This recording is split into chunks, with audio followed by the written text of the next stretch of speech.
here in our last additional lesson for our prelim coverage. Now, for our entire lessons about differential amplifiers, we were not considering the resistance of our load. But in reality, we connect our differential amplifier to another part of a larger circuit, which that another part has its corresponding resistance. Well, of course, that another part can be at least a very simple resistor, or that can be a more complicated circuit which we can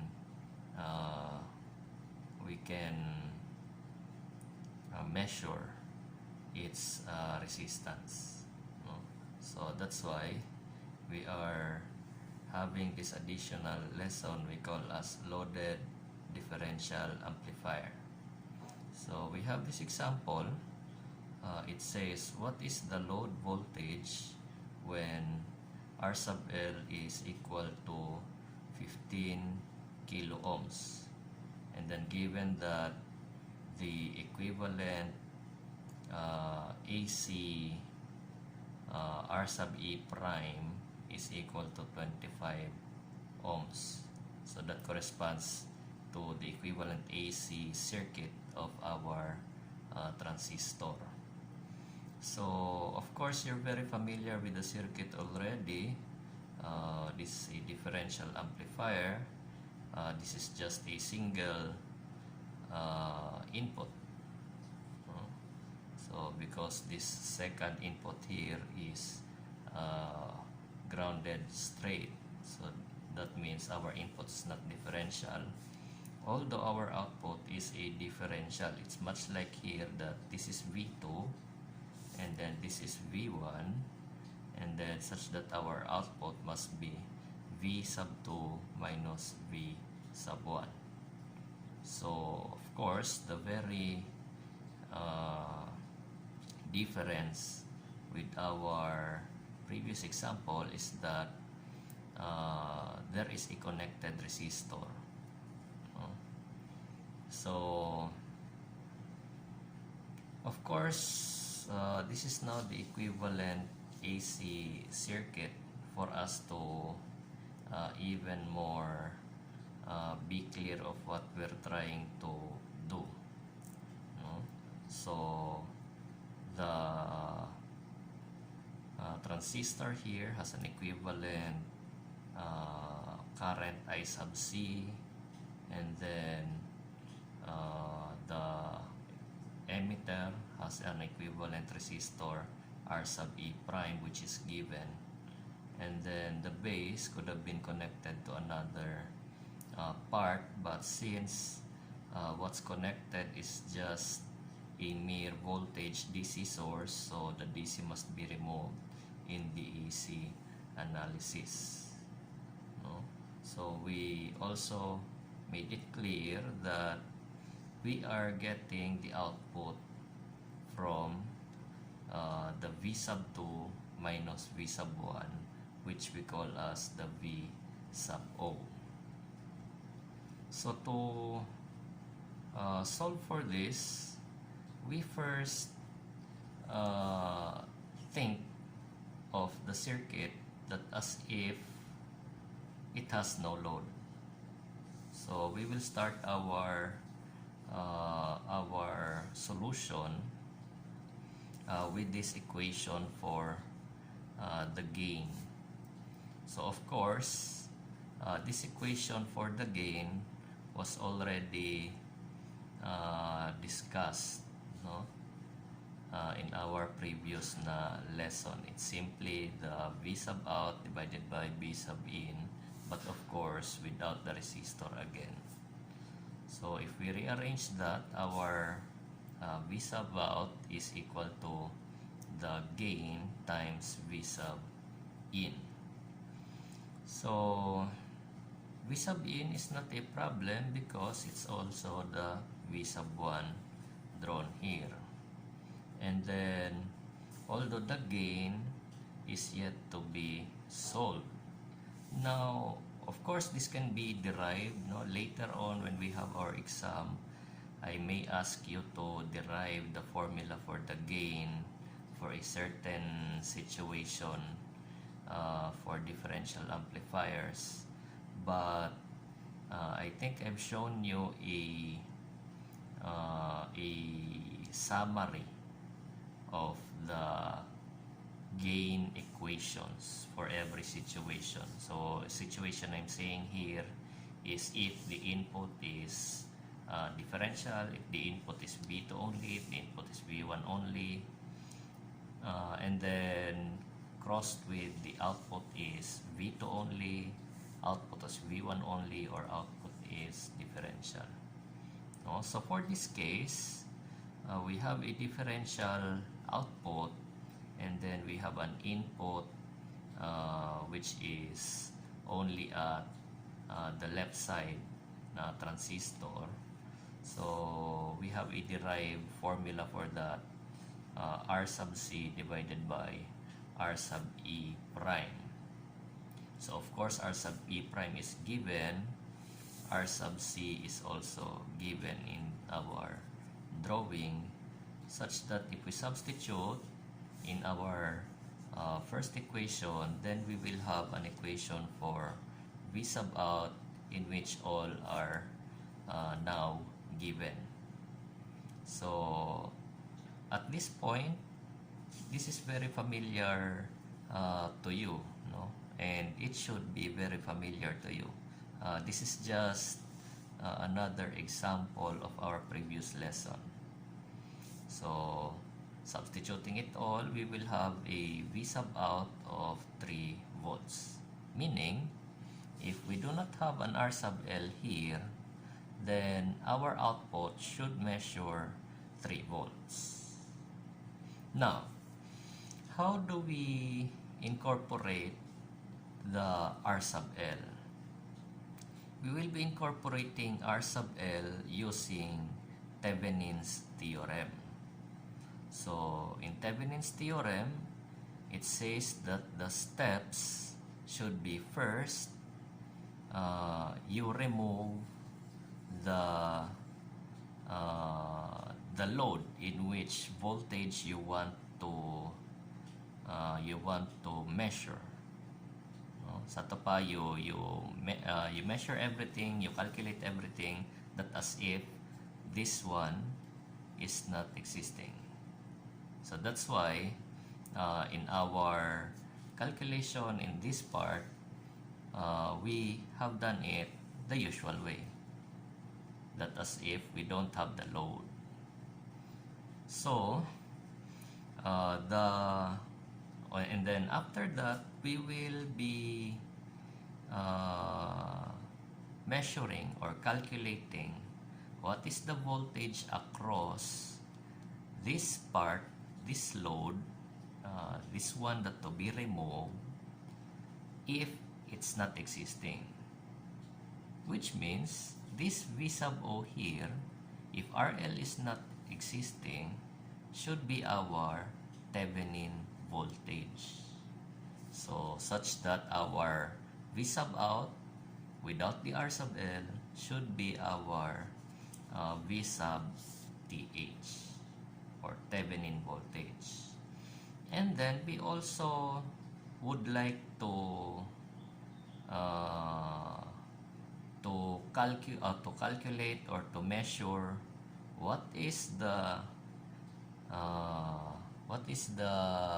resistance, equivalent resistance, measuring again on the both sides of the load if the load is removed.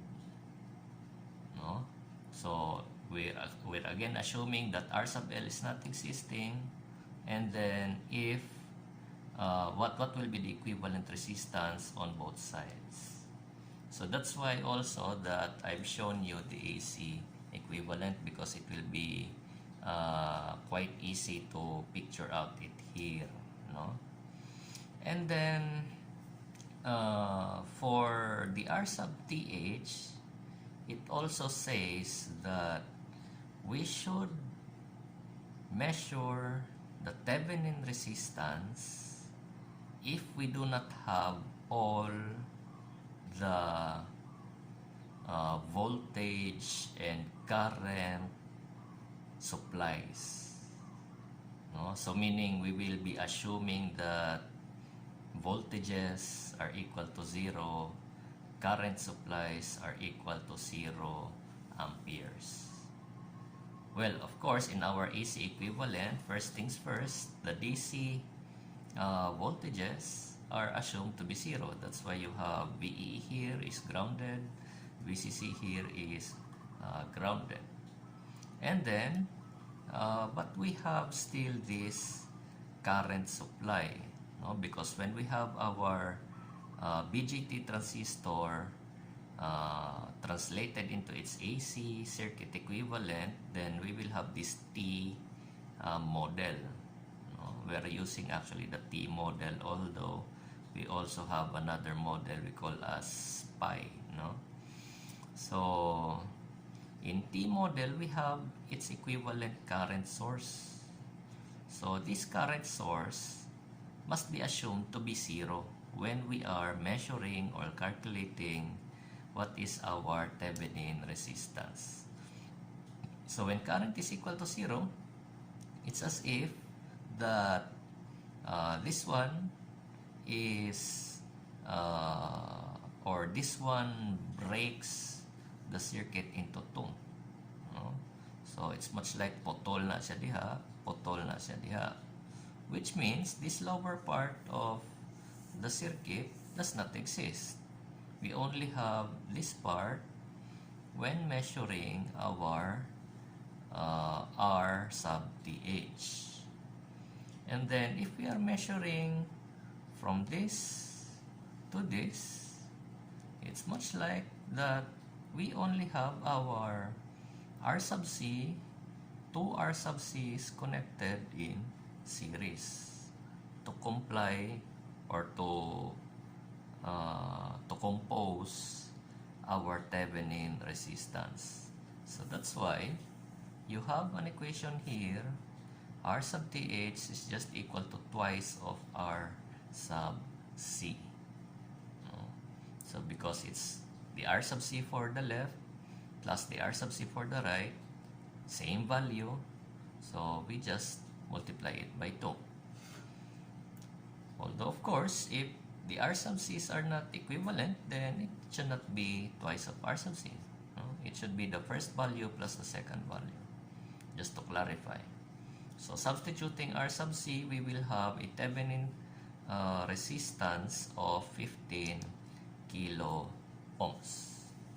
And then we create the Thevenin equivalent circuit. Thevenin equivalent circuit, this is very simple.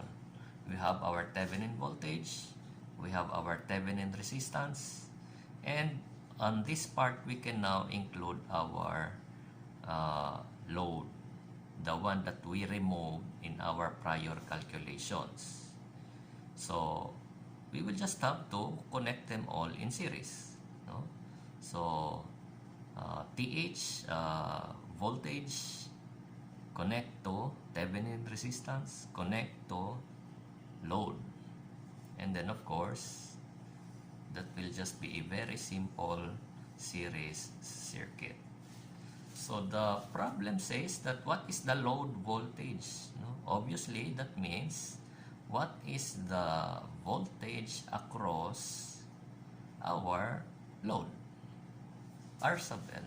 So that's why I marked it with V sub L here, positive and then negative. So obviously this very simple series circuit can be done by voltage division theorem. Although if you would like to use, maybe you solve for the current first and then you multiply the current with the load, then you would also be you will also be solving V sub L. So this is basic na lang, depende on your preference. Although I want voltage division theorem, so that's why I will have V sub L is equal to what's the paired resistance, so 15 kilo ohms divided by the total of the series, and then multiply it with the source voltage. That would also mean, since these are equal, it just happened that these are equal, so you just divide this supply by 2. No? So that means you will have a V sub L of 1.5 volts. This is also the reason why you would want, if you are designing the circuit, why you would want a load voltage here that is very high. That is very, very high. Maybe you would want here, if these are 7.5 on estimates, you might want maybe 1 mega ohm of load here, because if we are on this voltage division theorem, the larger that you have here, then the larger of the whole you will have. Meaning, if this is 20 kilo ohms, it's larger than 1.5. If you have 50 kilo ohms, it's larger than, it's even larger than 1.5. So again, that's the or that's how you would like things to happen if you are designing the circuit as a whole. But anyway, this is the theory behind. Again, for the first part, that's just a review. So what's just added is this Thevenin equivalent circuit. So try to practice with this additional lesson, and then of course some previous lesson, we will about to have our prelim exam. So good day and God bless.